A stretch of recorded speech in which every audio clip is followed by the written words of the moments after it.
Cette actualité vous est présentée en collaboration avec Cryptost Academy. Ayez un temps d'avance sur le marché crypto en rejoignant notre communauté premium. BlackRock a rencontré la Task Force Crypto de la SEC pour discuter de 5 points essentiels. Vendredi, une délégation de BlackRock a rencontré la Task Force Crypto de la SEC pour échanger sur des sujets de régulation. Qu'est-ce qui était au programme?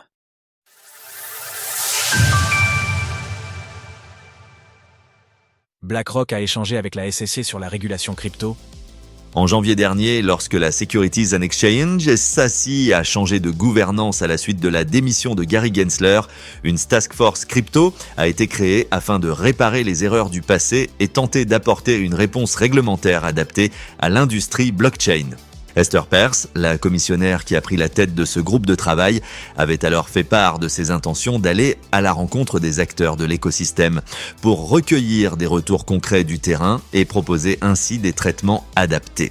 C'est dans ce contexte qu'une délégation de BlackRock a rencontré vendredi la Task Force Crypto de la SEC pour échanger sur 5 points majeurs. En premier lieu, le gestionnaire d'actifs a discuté des évolutions de marché au sujet de ses ETF Bitcoin et Ethereum que sont Libit et l'Eta, ainsi que son fonds tokenisé BUIDL. D'ailleurs, la question des ETF a été un point central de cette réunion, durant laquelle les normes sur l'approbation de ceux-ci ont été abordées dans l'optique d'en optimiser le parcours réglementaire des émetteurs.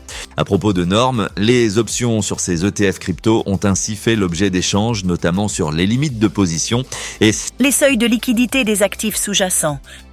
Pour conclure avec les ETF, un autre sujet phare de cette réunion a été le stacking, comme le rapporte le mémo de BlackRock.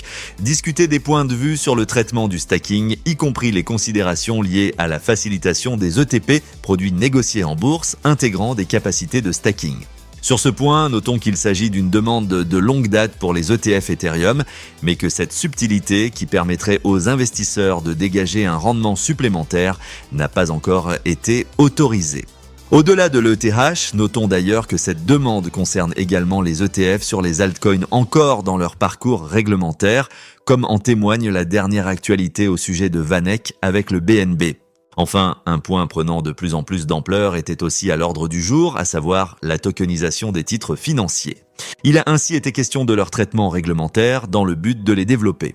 À ce propos, soulignons que le fonds monétaire BUIDL de BlackRock est désormais capitalisé à plus de 2,86 milliards de dollars et que cette capitalisation a progressé de 32% en à peine un mois. Qu'est-ce que la tokenisation d'actifs du monde réel, RWA? Maintenant que BlackRock est devenu un acteur incontournable de l'écosystème crypto, ses relations avec les régulateurs peuvent jouer un rôle déterminant pour le traitement des actifs numériques. Retrouvez toutes les actualités crypto sur le site cryptost.fr.